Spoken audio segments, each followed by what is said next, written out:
Wafamengo inatangaza baraka kwa maisha yenu kila mahali mtakapoingia na mahali mtakapotoka, muone ukuu wa Mungu katika jina la Yesu Kristo. Nataka tunyoshe mikono sasa sisi wote ambao tuko huko, tuwaombee sasa. Nataka uombee baraka hawa watu wa Wafamengo. Tamuka kitu tu kwa ajili yao, tamuka tu milango ya baraka, milango ya pesa ikafunguka kwa maisha yao katika jina la Yesu Kristo. Mwambie tu Bwana aondoe kila vizuizi, aondoe kila mashaka, aondoe kila magonjwa, aondoe kila dhoruba, aondoe kila maskini, aondoe kila taabu.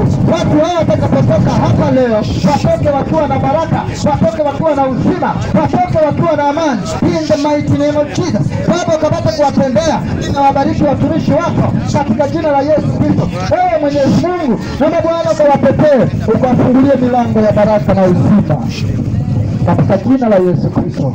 Ninawabariki Bwana watumishi wako hawa. Watakapotoka hapa, nimefungua milango ya baraka.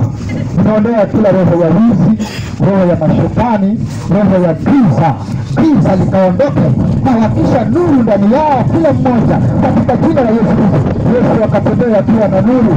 Yesu kamulikie mahali Yesu hawawezi. Naomba Baba ukapate kuwawezesha, wafungulie milango ya pesa kuanzia leo, mikono yao ikabarikiwe. In the mighty name of Jesus Christ I pray. Amen.